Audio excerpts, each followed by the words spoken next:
You may find this hard to believe, but 60 Songs That Explain the 90s, America's favorite poorly named music podcast, is back with 30 more songs and 120 songs total. I'm your host, Rob Harvilla, here to bring you more shrewd musical analysis, poignant nostalgic reveries, crude personal anecdotes, and rad special guests, all with even less restraint than usual. Join us once more on 60 Songs That Explain the 90s every Wednesday on Spotify.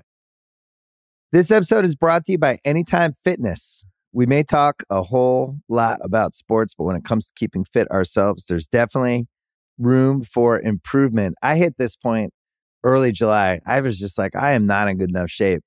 I started trying to walk at least 15,000 steps a day, or hiking, or just anything to keep my legs moving. Now it's the end of 2023. I feel great. I had a physical 3 weeks ago, and the guy was like, "You're doing great. You're doing better than you were 3 years ago." I felt great. Whatever your goals are, progress is possible thanks to Anytime Fitness. Get a personalized plan and support from an expert coach anytime, anywhere. Visit anytimefitness.com to try Anytime Fitness for free. Start to train for your life. Terms, conditions, and restrictions apply. See website for details.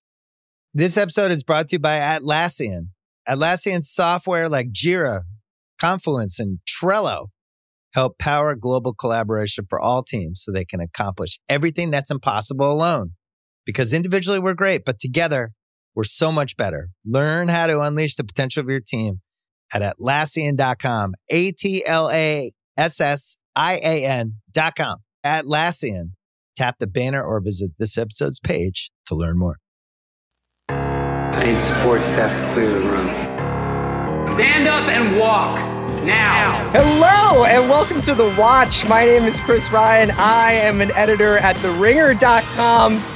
And joining me in the studio, my special counsel, it's Andy Greenwald! Not since the halcyon days of Clark Griswold has a man in his 40s returned from such a momentous European vacation. Look, kids, Big Ben Parliament. I'm back. What's up, man? I got to tell people, Chris is back with a new attitude. It's a little more cosmopolitan. Yeah, I think so. He's dressed well. He's got a great set of slacks on. I got socialized medicine.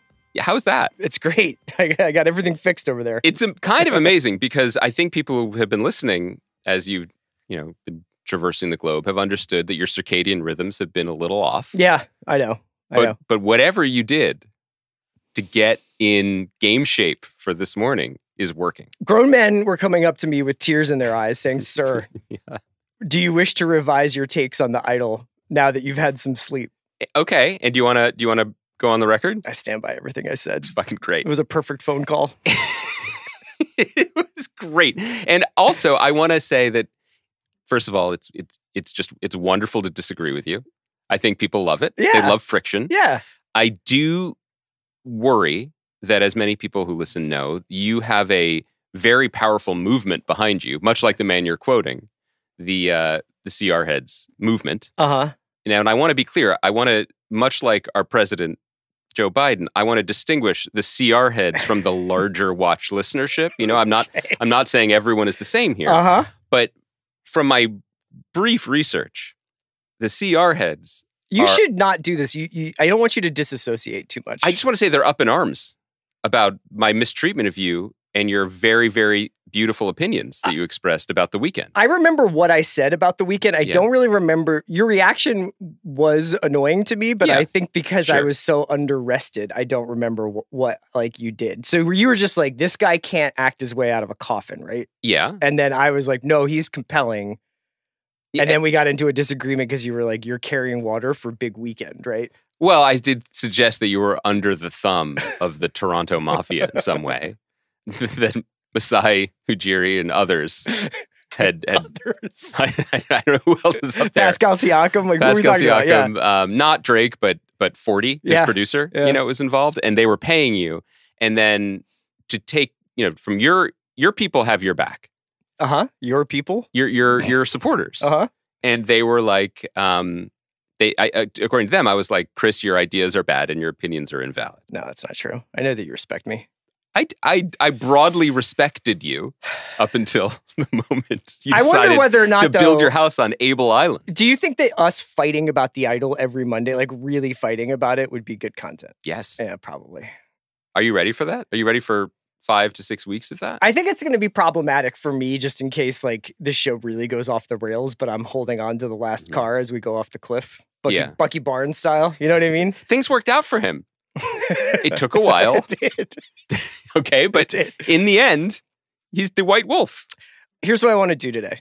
Okay. You are driving this car on the wrong side of the road, but you're I'm driving back. the car. Here's what I want to do today. I want to talk a little bit about like the HBO Max to Max switchover, just because I've been using the service for a couple of days. Everybody loves Chris's user experience reports. Yes. I'm a little bit of a wire cutter, if you know what I'm saying. And we were going to talk a little bit about TV that's coming up because we've got like a nice run of shows in the next 6 weeks, 8 weeks. It's we still not feeling any effects from the labor shortage. The writer strike, the labor shortage, the labor strife. Sometimes you feel labor shortage at like LA's best small plates restaurants. Yeah, you can tell that waiter is really like under the gun. They're slammed. They're slammed. Be patient. Be patient. But I thought this would also be a good opportunity since we're in June to look back. Wow. And maybe do a little bit of a survey. Now, you got nervous when I was like, let's do best TV of the year so far. In my defense, I get nervous whenever you suggest a plan. Yeah, but I thought we could just make this more of like a survey. Okay. You know, like a kind of where are we? What have we seen? What have we experienced? What have we done? Just for a little bit of admin, on Monday, we're going to do the Top Chef finale, hopefully with a guest. That would be great. And we're also going to talk about the Spider-Verse movie. Chris. Yeah, I mean, it's hard for me to think about liking television in the afterglow of seeing Across the Spider-Verse, which I did with my daughters yesterday. And best thing I've seen since Hamilton on Broadway, maybe. You went dark for a few hours on me. Yeah. I was on the flight back, and I just didn't hear. I was like, oh, he usually likes to chat me up on him. We like to chat each other up when we're flying. Yes, we're a nice anchor for each other. And then, I got nothing, and then you hit me with like I went in one man and I came out another. It is so good. It is so purely. It's great. It's more than good. It is so great. It made me feel alive to the possibility of art in mainstream contemporary America again. Like, good. I am fucking rocked by how good. Do this movie I need was. to have seen the first one to understand what's going to happen? Why would you deny yourself the pleasure of the first one? Well, because then I have to watch like 4.5 hours of Spider-Man. Lucky Chris. Lucky you. Yeah, you should watch the first one because it is also incredible. But also one of the reasons why this is so good is that, look, we're like past year 20 of our entire culture being driven by superhero stories, the same beats, and we're in year 5 or 6 of multiversal stories. But we're also it's working out for everybody. Entire generational. We're still having this generational upheaval of like all movies have to be trilogies, and they have to follow the original Star Wars template, where the second one can get dark, but it's this is the first movie that makes a case for any of that shit. And I feel so. And you said don't step up, don't burn your takes. I won't. I just felt really deeply after walking out of that theater that like all this bullshit, some of which we've liked, some of which we haven't liked, and some of which was Eternals. None of it matters. These are the movies that got it right, and these are the ones that will be held up. You know what? That would be actually a good pod for us. These are the movies that got it right, or these are like the sort of like the Hall of Fame of the 08 to 23 superhero run. Like, what are the ones that actually you think are timeless, or what you're going to take with you? I would even go further. I don't want to give free content to our pals Sean and Amanda, but like really, what is the canon? What is the 21st century mainstream pop culture canon from cinema? Like what movies are we? I feel like that's what the Big Picture has been doing as their project. Yeah, I mean that is their curatorial project. But I think they go week to week, and I'm like looking back, like which franchises, which of these individual things actually do we think is going to last beyond the kind of transactional? Yeah, so like when you got the Vision Pro strapped to your face. Dude. It's 2042. There are wildfires in Philadelphia. Yeah. What do you've thrown on Logan? It's Roots Picnic. State Prop is reuniting once again. Yeah. Does Tim Cook listen to our podcast, do you think? No. Okay. You could have been like, we don't know. I think we can't say. You know what I mean? Like, I'm a big proponent of this idea that Helen Mirren listens to the Rewatchables. Did I ever tell you that? No. Yeah, that's my take. Do you think that's... I think because Bill and I did Proof of Life Right. once, and that Taylor Hackford directed Proof of Life. Yeah. Tony Gilroy wrote it. And Helen Mirren is... Taylor Hackford is Mr. Helen Mirren. Yes, and Tony Gilroy wrote Bill a note that was like, Taylor Hackford told me I had to listen to this. And I was just like, the chances are... Yeah. There is a chance that Helen Mirren and Taylor Hackford were driving around listening to this. And she was like, these guys are great. They got in the RAV4. Yeah. Just to like go up to the weekend house. And they were like, she's like, who's this? Who's this chap? By the way, remember the last time that happened when we were like just really glowing up on ourselves over like the potential of like sound leakage going into someone's ears is when I feel like J. Smith Cameron said that she was listening to us talk about Succession. And we were like, Kenny Lonergan. Oh, yeah. Kenny Lonergan, big watch guy. Yeah. And I think we've influenced his work in a lot of ways. When Tony wrote the note to Bill, did he then write you a second note being like, just FYI, I wrote a note to Bill? No. Me either. Me either. This week, rather than see Spider-Verse across the Spider-Verse, right? So the first movie is Spider-Man Into the Spider-Verse. Yeah, and now we're going across it. But then, Beyond. What do you mean? Like that's the third one? Mm-hmm. Okay, great. I can't wait. When's that due? 2024. Okay. That's soon. Is it? 2024 is soon. There's some aspects of 2024 I want to come quickly, like the Spider-Verse movie. And there are others... Like November? Like the end of the American Experiment that I'm not looking forward to. Lots of stuff could happen between now and then. That's all I'm saying. Oh, the Tim Cook thing was just... You were referring to their debut of a thing that straps to your face and leeches all humanity from you for $4,000? Yeah. Tim Cook, WYD. What are you doing? What are we doing? I try to have an open mind about these things. Yeah. Because I guess the only thing that I probably was ever like unimpeachably, this is just a fucking great idea and salute to you, was the iPod.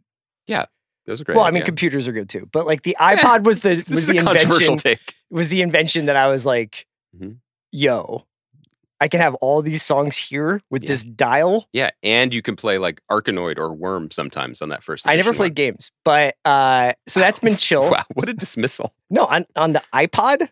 No, the first one, I was just being cute. You know, I was like a console guy. You know, I was an Xbox dude. You know, you were still hearing that baby crying in Max Payne 24/7 in those years. Okay, she haunts me. Go on. I don't know. I don't know if it's a she or he. Anyway, what was I saying? I have an open mind, and I also am a guy who, as I get older, like I think sometimes I want my experience to just be like a little bit more sensory deprivation. Like you want to go in a tank? Well, I just kind of was like, I was thinking about the other day because I was watching something on my big screen and then I put my AirPods in to have that be like the speaker. So I, Bluetooth linked my AirPods to my TV. Whoa. And it was a very rich experience and I loved it, and you kind of like lose yourself in the, I was watching 100 Foot Wave. Okay. And I was like, this is about as happy as I can possibly be. Was the one thing missing fake eyes looking out on the room? So Phoebe came in and she was like, can I get you anything? You could just turn to her. First of all, the idea of Phoebe being like, can I get you anything? I know. that was an inaccurate read. I love you, Phoebe. She doesn't listen to the watch. That was the best part. This is a safe space. No, sometimes she'll be like, someone told me that you were talking about me, but I get that. I think she knows I adore her. I think... But she's never like, do you want some water or anything like that? No.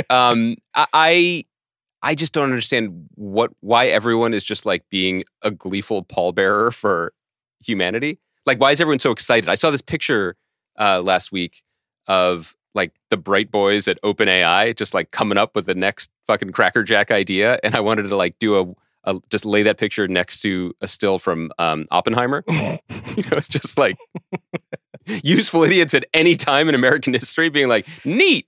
Is lunch free? That's my take. So you have no desire to strap that thing on and watch, say, Black Mirror on it? No. I mean, I don't want to. There are a few things that I want to strap on. You know, like just broadly. Yeah. I don't know if I mentioned. I saw the Spider-Verse movie recently, and saw it at a movie theater in like a big ass screen one, like a real big one. And I definitely during the Maria Menounos minutes. I was having like low-grade panic attack of just like how much was being screamed into my eyes and how close I was. When the pre-movie commercials? The commercials, and there was the trailers, and the trailers was just yelling. It was just robots yelling. There was so much fucking Beast Wars. You sound like 1,000 years old right but now. I was like, I think I have to move back because this is enough now. And then the movie started, and that movie warrants like a rich experience. But I'm gonna my pivot. You're turning more European, which is really reading the culture well. I think that's what people want. And I'm just gonna be like, fuck it, I'm old. That's what I'm gonna do. We'll see. I think that will be another source of tension for us. This generational divide. Do you know what this pivot really works for, though? Our long-term pursuit of Helen Mirren, because she is both. To be like a she's European and old. Yeah, that's and right. she'll be like, this is charming. Yeah. So while I was in Europe, no big deal. By the way, take a minute. I couldn't watch HBO Max. So I wasn't there. One day it was there. The next day it was gone because it had turned into Max.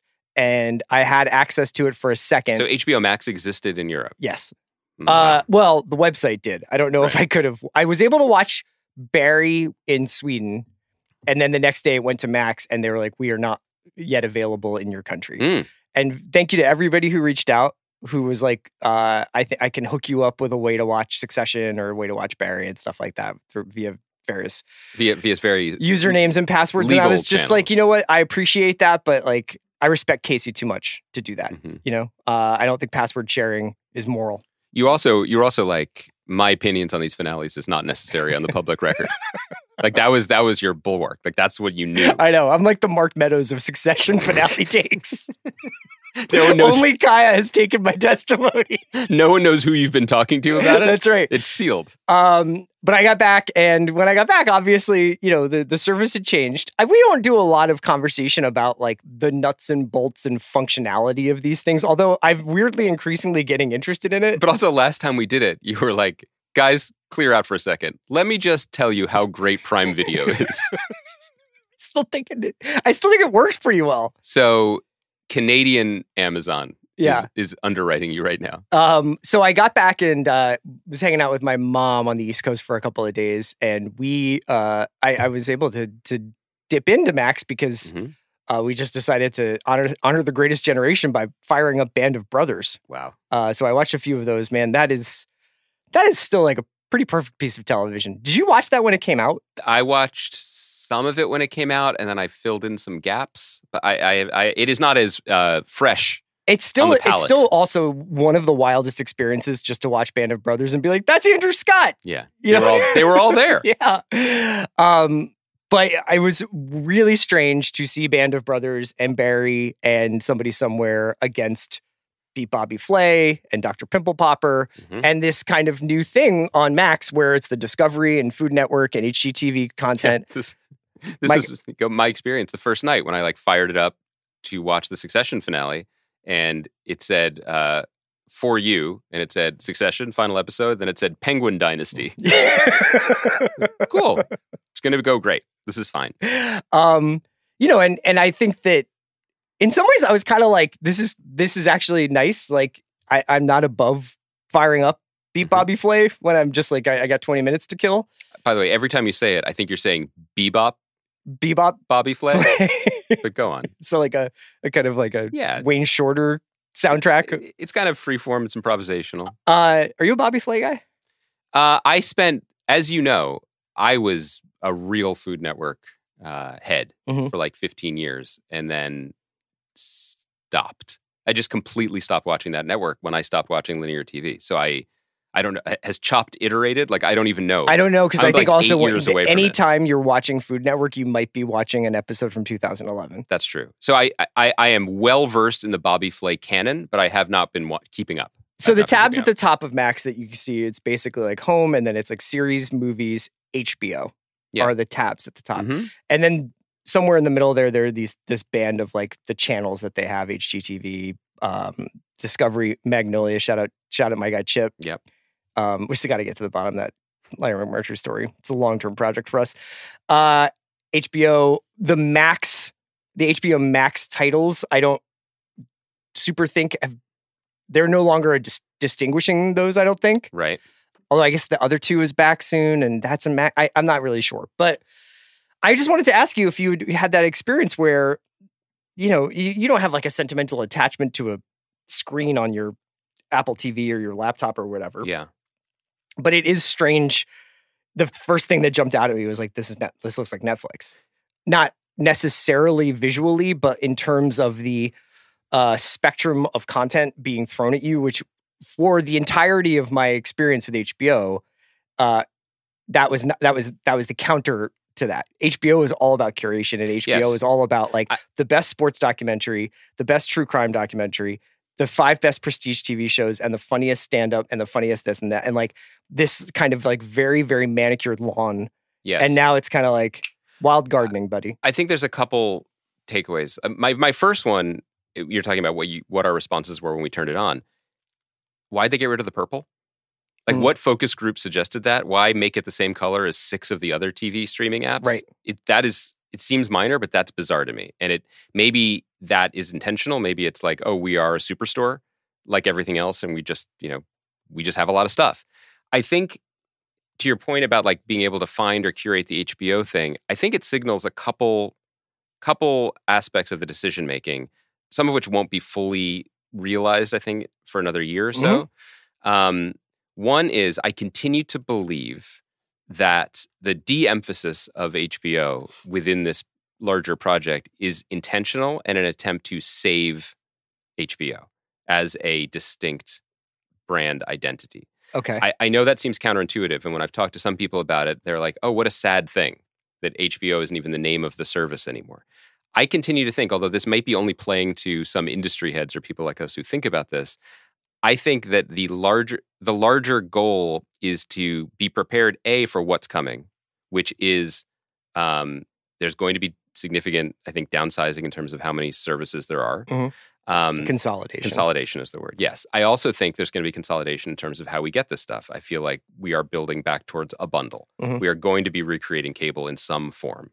And so taking HBO out of it so that Max is just, like I was saying, it's like a superstore. It's so that we get to a point where, like they just got to in New York City, I saw when I was there, there was remember when every corner was a Dwayne Reed? And then every other corner was a Walgreens or whatever? Now I saw Dwayne Reed by Walgreens. It's like bespoke, curated Dwayne Reed. For all the people who are like, I'd like to go in here. Is the deodorant not behind a plastic This is locker my thing. I'd one? like to go in here and get some like Crest fresh strips and also sushi, but I'm worried. Is this underwritten by Walgreens, a brand I trust a lot more? Oh, phew. Okay, here I go. I think that we're getting to that place where Max and what's on Max might get swallowed into Peacock or vice versa or Paramount. Something like that is going to happen. And I think that they are trying to protect that HBO is still this distinct brand identity. Yeah, and I think you can, if you click on the HBO tab at the top of the Max interface, it looks not dissimilar to what it looked like 6 weeks ago. I do think that it is a strange moment to take the snapshot for the experience because we are carrying our memories, both, in terms of like good experiences with culture, but also our brand affiliation memories over from cable when you would go to HBO, or then even like HBO Go or HBO Now or whatever it was called when there was just HBO on demand, basically, right? But also, like when Casey was here with us, and we keep referencing this, it was very striking how he was still talking as if his job was to program the crown jewel of cable television 1 to 2 nights a week, right? And that everything else was Max. So I think that is still what we think of when we think of the brand. It's weird that there's no place to just experience that right now. And my guess is where it is right now was not where it will be in a year or two. I think the other thing to remember is it's not just that stuff's being pulled off of these streamers. Some shows are being pulled off of streamers to be sold again.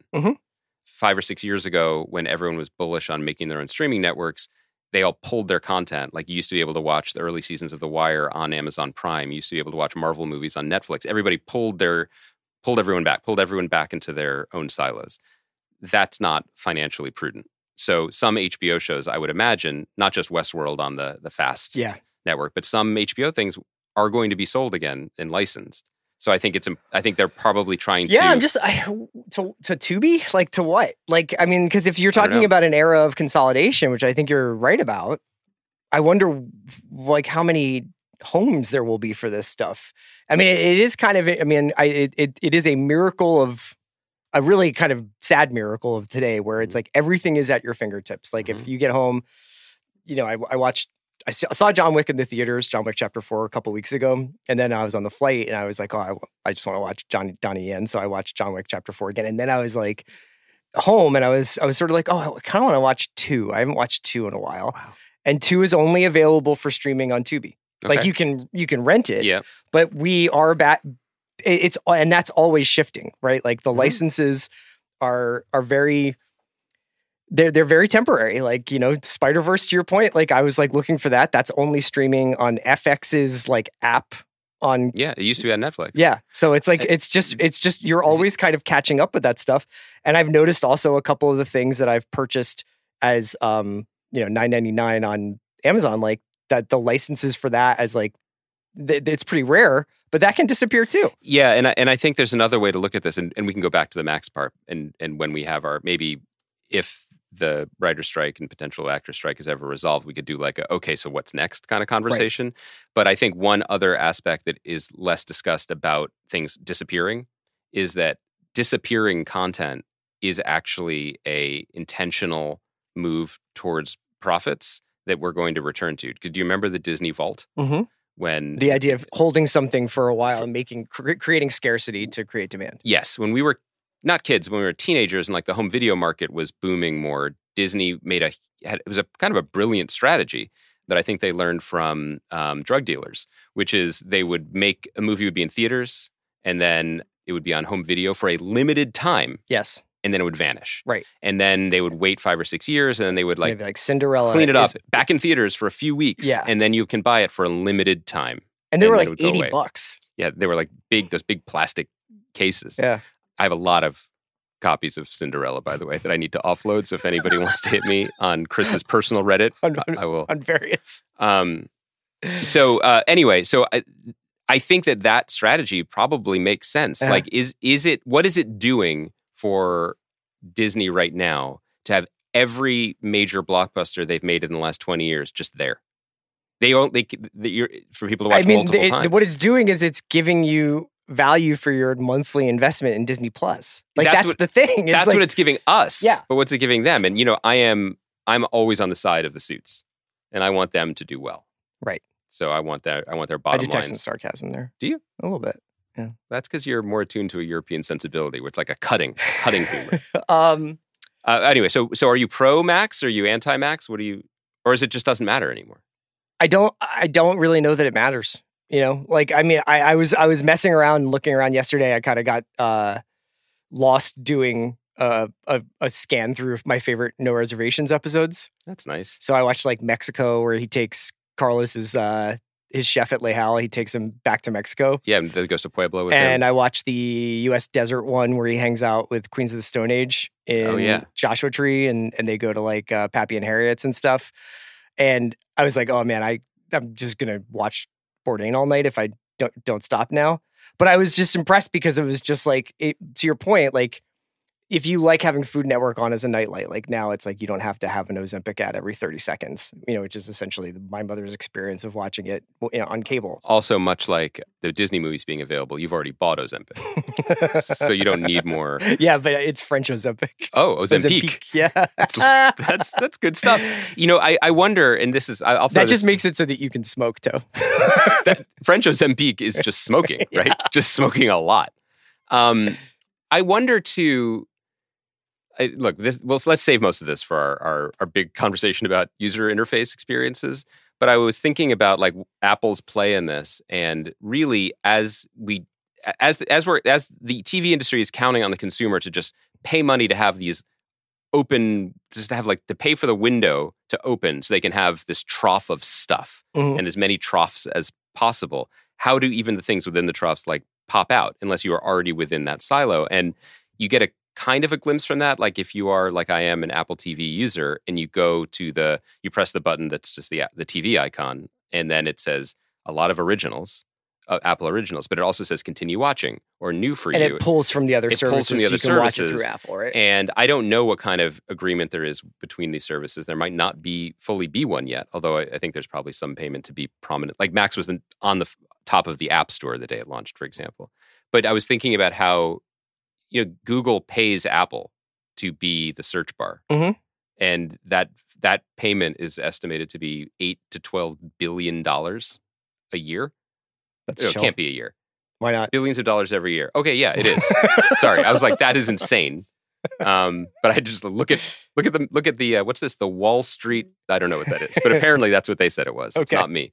But like, is Apple's long game here to have enough originals to make people press that button and to buy the box that comes with the free subscription, so that these other companies that, by the way, are famously flush with cash right now, will pay them enormous amounts of money? So that... Yeah, and also what happens if just to tie it together with our earlier conversation is like, what happens if Vision Pro does become the iPod for television and it changes the way people watch TV? And that's like, two people lying in bed or sitting in a living room and they've each got a headset on watching different things. Fucking kill me. And think about how hard it's going to be to be like, this is the way people want to watch TV. You're going to have to get in through Apple to do that. I just fundamentally think people do like watching things together. I just think that is, it strikes me as a solution to a problem that doesn't exist. It doesn't mean there aren't people who want to strap goggles onto their heads and leave Earth entirely. Although Mark Zuckerberg is losing a lot of money. Did you see the Zuck thing where it's like, they had to put out a statement, like his jujitsu instructor had to put out a statement to say that he in fact did not choke Mark Zuckerberg into unconsciousness. No, was this on the Twitter platform? No, I can't remember where I saw it. I'm off Twitter. I've heard Tucker Carlson has a show though, so I'm tempted. They're really trying to get me back. No, I was just going to say, like, I think fundamentally, like, whether it's people having parties to watch Bravo, like the Vanderpump reunion or whatever on Bravo, or it's like a company like this is not really in the purview of this podcast, but as people know, I'm a Nintendo guy now with my kids, and like, I thought one of the smartest ads I've seen was one of the last ads for the new Zelda game, which doesn't need ads. Like, people wait 6 years for a Zelda game, and the ad didn't show the game. It was from the POV of the screen, watching the way people played it, and almost entirely it was people playing it together. Oh, it's like the horror movie where it's like the jump scares. Yeah, right. So it's either with like, was there a dad and daughter playing? Yes, there was. So they take all my money. But also, it's just like friends or people in public. Nintendo understands that is part of its appeal, which is a zag from, I think, the other gaming companies who are like, you will have an optimal headset with a microphone so you can scream profanities as you frag strangers all across the globe. I'm just saying. Which, am I putting my thumb on the scale as to which side I like more? Like my experience. That's you. That's you. Fucking. Do you play FIFA competitively with strangers? I do not. I'm not interested in that. I'm interested in building a culture with my franchise. Yeah. Got it. I do a lot of team talks. I do a lot of training. I'm always scouring the transfer market. I'm not interested in talking to some fucking kid in Slovenia about like to Ted Lasso. How I'm cucked because I didn't, make a cross. What? It's the Ted Lasso vibes in that every time you play FIFA, it's weirdly like way too long. This is a pretty interesting conversation though, man, because what happens if, you're talking about like Apple has this box that they sell that you use as an attachment to your television to streamline and Applefy in terms of its design. Yeah. The crazy television experience. Yes. But what if the box becomes television and you put it on your head? You know what I mean? You're so high right now. What if box is television? Okay. All right. Yes. That's going to fucking be weird. Like, what if we're still doing a podcast and we're like, last night I threw on my Vision Pro to watch Morning Show season 12. I think you and the 12-year-old Slovenian who you've met online, who's now your ward / FIFA mate / co-host, will be fine. I'm pivoting to yelling at clouds me and Dragon and books. And joining me on the other line. I can't see his face except for my fake eyes staring at him. In the 32nd season of his Fiorentina career mode. It's my guy Dragon. It's really nice that you think I'll still be with you when you're strapping a box to your face. Is that what's going to make you go? That's what's going to make me go. Not the idol. This episode is brought to you by Mint Mobile. New Year's resolutions are fun the first couple of weeks. Then you kind of maybe conveniently forget about them halfway through January. No shame. It happens to us all. But this year I have a foolproof plan, at least when it comes to saving money. Just switch to Mint Mobile and you're done. Goal accomplished, because for a limited time, their wireless plans are $15 a month when you buy a 3-month plan. The great thing about Mint Mobile is there's no jaw-dropping monthly bills or unexpected overages, and all plans come with unlimited talk and text. Get this new customer offer today at mintmobile.com/watch. Additional taxes, fees, and restrictions apply. See Mint Mobile for details. This episode is brought to you by the new true crime docuseries, American Nightmare, only on Netflix. In 2015, the Vallejo, California Police Department received a strange phone call about a kidnapping. But when the truth is stranger than fiction, you won't know who to trust or what is real. A fast-paced true crime thriller with cliffhangers at every turn. Watch American Nightmare now, only on Netflix. TaxAct knows you don't look forward to taxes. TaxAct doesn't even look forward to taxes, and TaxAct is a tax software company. It's basically TaxAct's whole thing. If TaxAct did things over, maybe TaxAct would end up teaching kindergarten or leading fly fishing tours. But that's a different story for a different ad. So why don't we just agree that taxes aren't fun, but you still have to do them? TaxAct's filing software can help you do that. TaxAct. Let's get them over with. Love the way you look this wedding season at Men's Warehouse. With the range of sizes from extra small to big and tall. Explore top styles at prices for any budget, including designer suit and tux rentals starting at just $159. With over 600 locations, in-store consultations, and easy online booking, there's a reason why couples choose Men's Warehouse to find their perfect fit. Men's Warehouse. Love the way you look. Let's talk a little bit about what we've got coming for the rest of the summer, or the beginning part of the summer. Okay, you got a list, yeah. We got to the end of Succession and Barry, which I will chat about lightly during our survey of what we saw this year. But I think it's like a really natural, both because it's June and because these, for us, totemic shows came to a conclusion to kind of be like, okay, take a breath. What's coming up? I'm personally really excited about a bunch of shows that are coming up. I had a funny experience, though, when I was watching Band of Brothers. And I was like, I'm deeply personally satisfied right now. And I was like, if I didn't do this pod, okay, would I be as ferociously not like vigilant, I guess, about new shows? Because the coin of the realm now is like, what's coming out on Friday? What's coming out on Sunday? Like, what's the new thing? What's next? What's new? Because they're giving us so much, you can really only pay attention to TV that way, right? Like the kind of constant turning of the page. But like, if I was just a guy and I was like looking around last night and I had stuff to watch, I was like, I kind of just want to watch all of Deutschland. Oh, you mean like the 83, 86, and 89. Like, I just kind of want to go through and great watch series, yeah. I only saw 83. Yeah. And I was I didn't watch 89. And but I was thinking to myself, like, that would be nice. Yes. I would enjoy that. You know, if somebody was like, what are you watching on TV? It's like, oh, I'm actually, every night I watch an episode of Deutschland. This sounds, who sounds middle-aged now? This sounds dreamy. No, I'm talking about like normal television behavior. Yes. Right?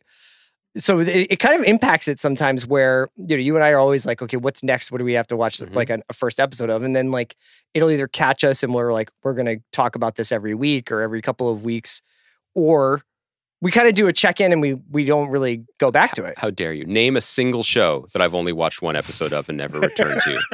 I defy you. On mic. That being said, here's some stuff that's coming up in the next couple weeks. Wait. So you're just saying you would prefer a normie existence? Well, I'm about to list off 1, 2, 3, 4, 5, 6, 7 shows that will probably be at least 8 to 10 episodes each. Yeah. So that's about, 55 to 60 hours of television I'm about to rattle off? You better rewatch John Wick quick. I think, yes, you're speaking to a larger issue with this podcast that maybe, is this our last episode? No, we still have to start fighting. Oh, good. Just that most stuff isn't good. Most stuff isn't that good. And things that are good tend to be things that last. And so, yeah, it would be nice to have like, what would be our like slowcore companion podcast where we just check in with things that are good that came out in the past? I think it was when we did the Bureau pod. And Chernobyl. Yeah. So we do it concurrently. But I totally agree with you. First of all, everybody keep listening. Keep listening. No, we're going to talk about all these shows in the brought coming to you weeks. by but I do mean that like is on LinkedIn right now. Google search jobs with people who like television. Veteran television podcast producer Kyle McMullen. I think that in terms of like people's viewing hours, like yes, it's probably safe to say that there's a good chance you would be better served going back and watching Deutschland 83, 86, and 89 at your own pace. Mm-hmm. That might be a better bet than taking a flyer on the 9 things we're about to name. Well, when you see me on the streets with my Vision Pro on, I'm speak to you in German. I'm watching Deutschland 86. Speak to you in fluent German. Here's what we got coming up in the next couple of weeks. June 15th, Black Mirror. Not a moment too soon. Yeah, so talk to me about this new season, because I've only seen advertisements for each episode. Like they've made posters for the episodes as if they are movies or as if they are distinct. I think you're seeing the increasing in globalization of Black Mirror. Mm-hmm. So there's a fair amount of American performers, stories from across the globe. I also think that this is a really interesting moment for this series, which I think is one of the most brilliant of the last 10 years, where we view the society through the lens of Black Mirror now. Yeah. And we are always aware that when there's ecological crises in places we didn't expect them, or we're wearing fucking boxes on our heads, or Dragan is hitting me up at 3 a.m. to go play an FA Cup match on FIFA. He's just standing by the foot of your bed, just staring. Please wake up! It is time for us. What is Black Mirror in an era where most of Black Mirrors come true? You know. Yes. So I'm very excited to see it. They haven't sent out screeners. I haven't watched it yet, or haven't seen anything of it yet. It's interesting, by the way, just to say, Black Mirror has been a part of our lives now for over 10 years. Mm-hmm. Still only 22 episodes, which is a good thing, yeah. I think. Yeah. This new season is only 5 episodes. I guess my Netflix, in its ability to be, I don't know if it still exists, but it did have an ability, I think, to be a pretty good benefactor of certain creatives. The relationship with Charlie Brooker seems like it's been really good for all sides, because they have essentially bankrolled this project, right? Like, to let him make it at his pace. He still writes or co-writes every episode. I kind of wish, this is a non-Netflix thing, but I would rather have Black Mirror throughout the year. Mm-hmm. You know, like drop them over a period of 5 months, once a month, over a literal season, not like a season of TV, but summer of Black Mirror, as opposed to dropping all 5 on June 15th. But that's what Netflix does. In addition to Black Mirror, Righteous Gemstones is almost here. Yes, we need this. With Steve Zahn joining the cast. And isn't Shea Wiggum there too? Yeah. Yeah. Come on. He seems to play a NASCAR driver. Great. This is one of my favorite shows on TV, so I'm obviously pretty excited for it to come back. The Bear at the end of June. Oh, you're the Bear guy? What do you mean I'm the Bear guy? That's one of our favorite shows. I didn't say that. I said Gemstones is one of my favorite shows. Oh. Yeah. I was looking for opportunities for conflict. Do you remember on Gemstones when Jason Schwartzman played that guy named Thaniel? Thaniel, who's the reporter? By the way, you're just naming people who are in Spider-Verse. I don't know, Shea Wiggum, Jason Schwartzman. Shea Wiggum is in Spider-Verse? Yeah. Brian Tyree Henry, Mahershala. I'm not naming them. You're naming them. Now I'm naming them because I'm like, everybody we like is in this movie too. Do you consider voice acting to be like an appearance? Look, I'm saving it for Monday, but these movies have some of the best voice acting performances I've ever seen. Our guy Jakey J, I'm trying to think again. of what's your GOAT voice acting performance? My personal one? Yeah. Bill Irwin in Interstellar. Yo, that's a really good shout. I know. He's really good. Man, it's funny. I'm going James Earl. Okay, that's good. See, here's what's great about you. You're right down the middle. Yeah. I immediately split into a binary of like the most pandering choice for like the real fanboys, which is Mark Hamill is the Joker of Batman the Animated Series. Or I was going to go. Did you watch that? No, okay. I was just pandering, full pandering. Or I just got to be me and be like Suzanne Plachette in Spirited Away. Your boy's got a new movie coming out, right? My boy. You ever going to make good on this? Miyazaki has a new movie. Apparently his last movie. What did you do for me that we were like, I got to do this for you? I do a podcast twice a week with you. Yeah, but like, did you watch something on my behalf? And then it was like, okay, I'll watch Miyazaki for you. Ozark? I don't remember. You watched like 3 episodes of Ozark. Rogue Heroes? You watched 1 episode of Rogue Heroes. I don't remember it that way. I don't recollect that. I just wanted to say, are you aware of the Miyazaki, his last movie is coming out? No promo. No promo. Yeah. No trailer. No press. Yeah. It's just fucking dropping in theaters. Yeah. Can't wait. Bear comes out at the end of June. Our favorite show. Yeah. Together. It's going to be great. Secret Invasion. This has been your thing. This is The Weeknd in the MCU, in something that you just really have dialed in on and you love. I think of all the conflicts, both fictional and real, that we faced in the course of our lives, like as a human race, the Kree and the Skrull are the one that really is the most interesting to me. Always. No. I mean, of all... Both of those races of aliens can shapeshift, am I right? No. Okay. So that's your first mistake. Do you think, though, as an impartial observer, in the larger conflict, you're wearing one of those blue UN hats as you go into the sector of space where the fighting, the hot zone. Do you just feel like, so the Skrulls can turn into anything at any time. Yeah. And the Kree are blue. Oh, okay.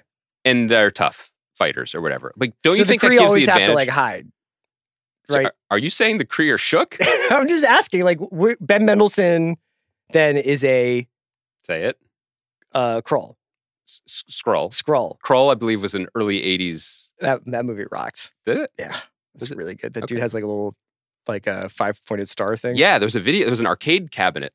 He was awesome. Okay. Yeah. So the Kree fighting the Skrulls, fans of Krull, the film.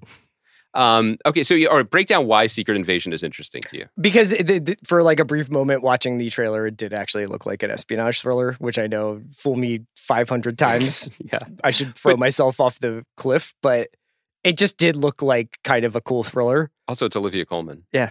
And it's been a minute for Sam Jackson. Yeah, do you feel like he's been just thinking about different it's been a minute for Kobe Smulders to paint? Where's she in the org chart at S.H.I.E.L.D. now? I would imagine she's pretty high, but to your point, number 1 and 2 on the call sheet at S.H.I.E.L.D. went away for 5 years. And when they came back, do you think their office was waiting for them? I think they had shifted to a more remote work. I think, yes. And I also think WFH for S.H.I.E.L.D.? I think interim S.H.I.E.L.D. director Chris Licht had actually put his desk in a whole different part of the... Good one. Thanks. Yeah, the Secret Invasion thing, it's not just that it's been a minute for Sam Jackson as America's favorite, it's that guy, Nick Fury. There hasn't been a Marvel TV show this year. That's probably going to be reflected in you leaving 3 honorary slots blank in your top 5. Do you think that they've just been in the woodshed, just like making sure this one's totally dialed? I think I think some executives have been taken to the woodshed. I feel like it's just a bad look all around because they put out way too much stuff. And then they were like, okay, let's pull back and put out nothing. I'll tell you something. I did not feel the absence of Marvel this year. No, I did not. Because the question, did you finish Moon Knight, really isn't about watching Moon Knight. For me, it's just more, it's a much larger question. Yeah. Like about what we're like doing. Want to have a catch, Dad? That kind of thing? No, it's just like Ethan Hawke's too busy to have a catch because he's walking around the volume pretending to be Egypt. Oscar Isaac, Spider-Verse. The other shows that are coming out, aside from that, The Gold, which is a real CR and Andy Predator handshake meme show. Okay, yeah, talk about it. Jack Loudon from Slow Horses stars. This was on BBC last year, but it's coming to Paramount Plus, and it is about a gold heist, I think in the late 70s in England. Okay. Yep. Great. Justified, City Primeval. Yeah, this is I'm pretty interested in this.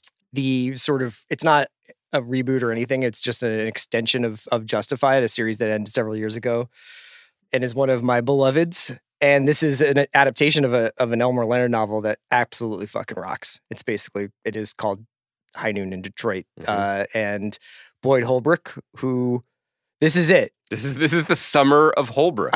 I've been getting lots of calls from my financial advisor saying, are you sure you want to be this long on Boyd?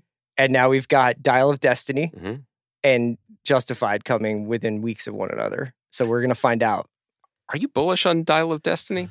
Not quality. Like, is this movie gonna? Oh, is it gonna do well? Is it gonna hit? I had this really weird experience coming home yesterday from LAX, and I saw the ad, like the billboard was outside of the Regal that's down on Olympic outside of LA Live. Yep. And I was like, that's really fucking weird to see the Indiana Jones font like in 2023. I was inside that building. Oh, seeing Spider-Verse? Yeah, I don't know if I mentioned I'd seen it. So was Harrison Ford in Spider-Verse? No, but I bet we could do 2 or 3 degrees. Wait, so you're saying it was weird seeing the font? Yeah, I was just like, are we sure? We sure? That's I'm open to it. James Mangold, awesome director. No, Phoebe, love it. Mads, love it. Boyd, love it. It's like all the pieces. They classed it up. It makes a lot of sense. I don't like seeing CGI Indy. No, me either. Not de-aged Indy. I just mean like Indiana Jones doing stunts that are like obviously digitized. I'm not a big fan of. Also, the poster 1,000,000% looks like a video game in the sense that like they can't even show. They're showing all the iconography, but they're not showing the 80-year-old man underneath the hat, really. And it kind of.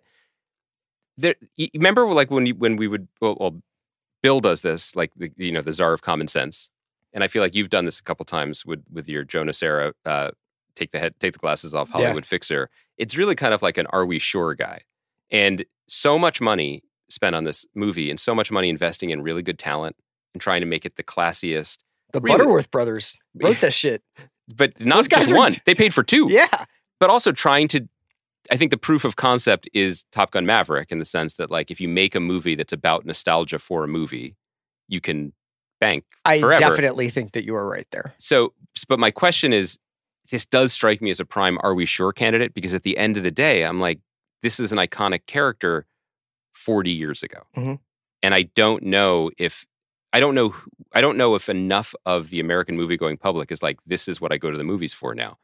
Or, I'm not sure if the rest home will let me out in time to see it. I also does seem like you're pretty naive if you think that, like, for instance, for like Ashoka is coming out too. That was the last one after Justified. And I would venture a guess to say that the people who are excited about that show coming on are probably huge fans of the animated series. And if anything, probably like the prequels more than the original trilogy.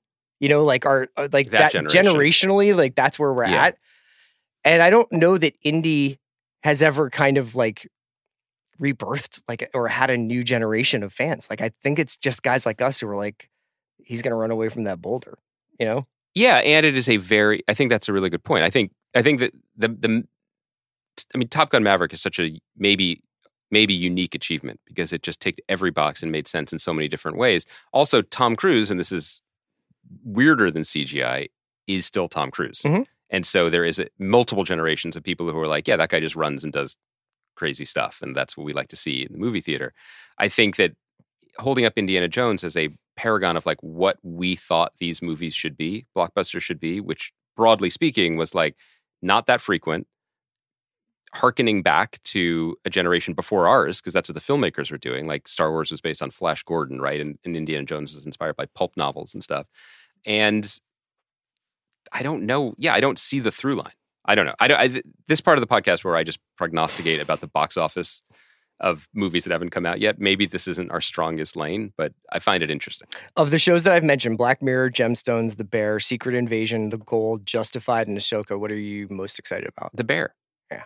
Like it's number one, The Bear, and then we could take a spacebar for a while. Not to say that I'm not excited about the other ones that you mentioned, and I will check them out, but The Bear is a TV show, man. Like the Bear is the best or one of the top 2 best shows of last year. It was a total joy. It was a total surprise. And I'm so excited because everyone's excited. It's really cool that it's back. I'm so glad we didn't have to wait like 2 years for this thing to come back. That's what's coming. Let's talk a little bit about what we've seen so far this year. You got a little jumpy when I was like, let's do a best of TV. I was. Because outside of the top 2, Succession, Barry, you don't seem enamored with what you've seen this year.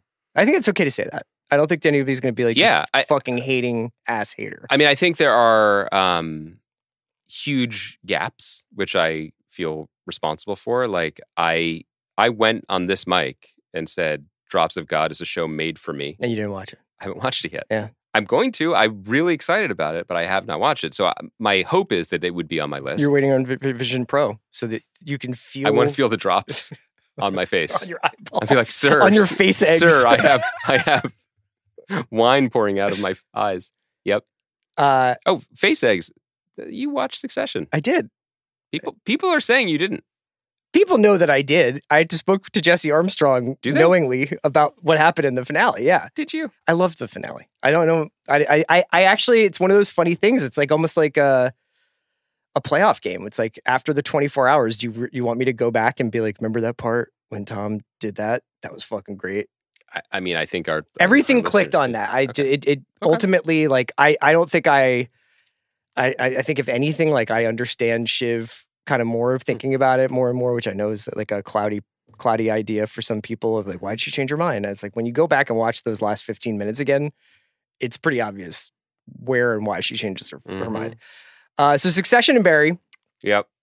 Barry, I think I loved the season itself. I think I enjoyed and really thought was like a thoughtful, creative execution of the finale. Sometimes with shows, like Barry had to end. I think Barry had made that turn, especially at the end of last season of him going to prison, that there needed to be this kind of end game. And it's really, really fascinating to watch that and think about it as a projection of like Hader's artistic vision, because he's also the star, right? So like he's putting himself as an actor. He's also the director of his own performance and the writer of his own character arc.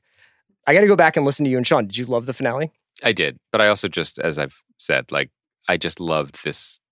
I loved the show, and I loved this season and what he tried to do and what he accomplished, and just how bold it was. Yeah, I loved it. I mean, I will be more serious and rigorous about this at the end of the year. But like when I was just scribbling out this year, I have Barry number 1 in Succession at like 1A or 2, just because of. And this is not necessarily fair. It's just more that like Succession as a season of TV, because Succession has had basically 3 sterling seasons. I haven't gone back and run back the tape and been like, well, actually 2 is a little bit better than 3 or whatever, but it's been very, very, very consistent. I'm giving Barry the nod almost like, because here's the thing, like Succession won 2 MVPs in a row, and do you really want to vote for the same person 3 times? So Barry's Embiid. Barry's Embiid. Subjective favorite for me. So here's some other shows that I have that are in the conversation. Okay. I don't know how many of these will make it to the end of the year, yeah. As a top 10 fodder, but I've spoken about how much I love Jury Duty. I know that it wasn't really for you, but I have that pretty high in terms of like, felt very original, felt very fresh, really adored its sensibility. I thought it was just like kind of like a really just wonderful tonic of a TV show. Beef, people can go back and listen to my conversation with Sonny and Jake, the guys who made that show. But even when Beef felt overlong to me episodically, I never got bored, and I always thought it was like really, really, really trying to do something different. Yeah. And I really admire the 2 central performances at the center of it, because they're not easy, like they are like Steven Yeun and Ali Wong really put themselves out there in a way that I think a lot of performers now are like, what's like the thing where I come out in the end and like everybody thinks very highly of me? Oh, yeah. I mean, that's how I live my life. But like, do you know what I mean? Like, I do think that like people want to look good. Yeah. And they like those 2 characters are very, very complicated and very, very fucked up. And that was a really refreshing thing for me to see. I haven't watched it. It's not okay. If I want to have a serious opinion about the year, I have to watch it. That came out. It's not an NBA playoff analogy. But that came out when I was traveling, and then I didn't catch up. Yeah, that's fine. Poker Face, we talked about a lot. It feels like a last year show somehow, but like it was this year. Daisy Jones. Daisy Jones is on my list. I just pure old school TV pleasure. I just really enjoyed having that show in my life and watching it week to week. And I will continue to say that like its depiction of a moment of creativity was really, really brilliantly done and meaningful. I think that to take something as ineffable as like two people suddenly sparking and devoting the resources to it that like HBO devoted to the Battle of the Bastards, like I'm into that. I think I'm into TV doing that. That's a good summation of its qualities. I have Copenhagen Cowboy here. Oh yeah, that was this year. That was fun. I mean, is it TV? I don't know, but there's only one reffing that.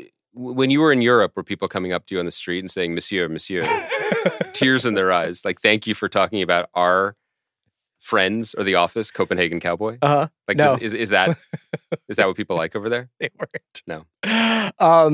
Mrs. Davis? Yeah, Mrs. Davis should be on the list. Yeah. And then 2 HBO shows, Last of Us and Perry Mason. Perry Mason, it was just reported, will not be returning for a 3rd season. Do you think this affects our plans with Matthew? Because I feel like... I think, so Andy's referring to our pitch to Matthew Reese that we do a 24-hour, 7 days a week, Perry Mason dedicated feed called AM to the PM. That's just about Perry Mason. Yeah. Some might say Perry Mason's cancellation throws a wrench in the works when it comes to those plans. I disagree. I disagree. If anything, we now have closure. More than we that, can talk about the totality of the experience. If anything, we have Matthew Reese's full and undivided attention. That's right. I almost don't want to go back to that well because there haven't been that many guests over the 11 or 12 years of this podcast that I just felt like would be available to hang again to the degree that he was, and maybe he's just a charming guy. I think it was the way he made us feel. I'm saying he made us feel great. Yeah. Last of Us grown or shrunk in your estimation since its airing? Held steady, okay. I think. I enjoyed having it week to week. I continued to be like, this was just an incredibly thoughtfully and well-made show. Finally gave us an excuse to watch Chernobyl. So if it did nothing else, it's a masterpiece. You're right. I think in retro, like as we move past it, I think the highs, and particularly, the 3rd episode that everyone points to, were really spectacular. It's interesting that was the 3rd episode, and then it was the 3rd episode of Succession was the plane. Yeah, that's everybody chose the same Zag this year. 3 is the new penultimate episode. 3 is the new 9. Yeah, when a new series comes out from David Simon and Pelicanos writes the 3rd episode, look out, especially if you're high in the call sheet. No, I think it's good. That's my takeaway. Some observations for me about our list. Yeah, can I add 2 other things that were of course you can. in mind? Because I've been watching a lot of TV, and not yesterday because I went to the movies, but otherwise, just see if you can finish this one out. Just getting shaky. So 100-Foot Wave is not. We're considering like narrative TV, or are we not? Well, that's the thing. It's like Top Chef. I enjoyed Traders. You know what I mean? Like but 100-Foot Wave is my favorite thing I watched this year. Like I like these characters. Did you finish more it? Than not yet. I'm savoring it. I'm savoring it on my off-brand VR headset, which is I just take 2 toilet paper rolls and I just watch through them. It's weird, and I have cuts on my face, but I really feel connected to the ocean. Yeah, 100-Foot Wave. Have you dipped into the new season of I Think You Should Leave yet? No. It's fucking funny. Is it? I got a little twittered out on that show. You Nothing should consider leaving show. the platform. It's so. I'm on the platform to tweet out our links. Do you do that still? Intermittently. I don't think it's a very consistent comms plan. Carolina can help you out with that, I think. That's right. It's just it's so funny that I can't watch it all. Like I watched the first 2 of the new season back to back, which is just like 28 minutes. And by the end of it, I was laughing so hard that it felt like an involuntary muscular attack in my body. And I was worried. Like I was just, because it just kept, you're so suffused in how fucking absurd it is that I lost it. Yeah. It's real funny. I've never seen you laugh that hard. No one has, and no one will. Okay. This is not. I'm not going to. That's a show I would watch on my headset then, because I don't want other people to see what's happening to me. Was there anything else besides those 2? No, I think that's it. There's a couple things here. Was Slow Horses this year? Slow Horses 2, or was that the end of last year? It was end of last year, I think. That show is just it's just like the thermostat, man. It's just there. 1 second, let me check. Yeah, it was December. Okay. Here's some other things that we thought were cool. We talked about briefly here and there. Lucky Hank. Oh, yeah, that would not be on my list. Okay. Duly noted. What do you want me to say? It's funny. We talked about Lucky Hank, and I was just like, woof. And then you were like, woof, question mark? That was the beginning. And then I looked at, in order to prepare for this podcast. I didn't say woof, question mark. I was like, I enjoyed this show. I didn't want to put words in your mouth, because you hadn't seen The Idol yet. So I wanted to make sure that you had it properly ranked. But then I went back through like our podcasts of the year and just looking at the titles, and Kaya, who is just a master masseuse at this, that episode is called Lucky Hank and the Pleasures of Soft TV. And I was like, I was not soft in my one episode assessment of that show.